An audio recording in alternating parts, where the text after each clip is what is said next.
পবিত্র ঈদে মিলাদুন্নবী সাল্লাল্লাহু আলাইহি সাল্লাম উপলক্ষে সরকারি ছুটি ঘোষণা করেছে ওমান।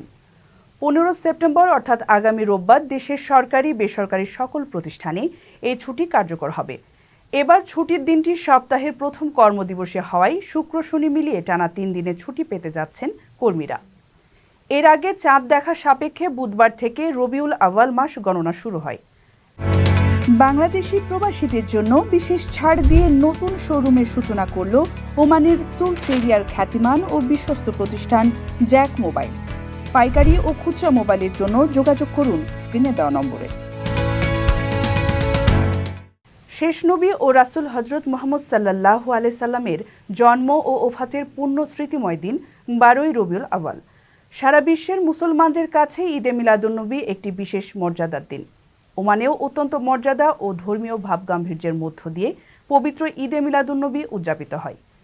দিনটিতে সরকারি ছুটি হিসেবে অন্যান্য প্রতিষ্ঠানের মতো দূতাবাসের কার্যক্রমও বন্ধ থাকে। সমগ্র আরব জাহান যখন পৌত্তলিকতা ও অনাচারের অন্ধকারে নিমজ্জিত ছিল, সেই আইয়ামে জাহেলিয়াত যুগে মহান আল্লাহ সত্য, ন্যায়, কল্যাণ ও একত্ববাদের প্রতিষ্ঠায় তার প্রিয় হাবিবকে অপার রহমত হিসেবে পৃথিবীতে পাঠিয়েছিলেন। এ কারণে রাসূল সাল্লাল্লাহু আলাইহি সাল্লামকে সম্মান জানিয়ে রাহমাতুল আলামিন হিসেবেও সম্বোধন করেছেন মহান আল্লাহ। বিনয়, সহিষ্ণুতা, দয়া, সহমর্মিতা সহ সব মানবিক সদ্গুণের সর্বোচ্চ বিকাশ ঘটেছিল তার মধ্যে।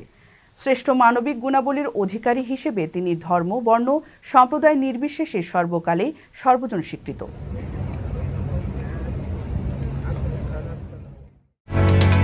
ওমানের সেরা রেট দিচ্ছে বাংলাদেশি প্রতিষ্ঠান গালফ এক্সচেঞ্জ। প্রিয়জনকে টাকা পাঠাতে আজই আসুন আমাদের যে কোনো ব্রাঞ্চে অথবা কল করুন স্ক্রিনে দেয়া নাম্বারে। গালফ এক্সচেঞ্জ, বাংলাদেশিদের প্রিয় এক্সচেঞ্জ।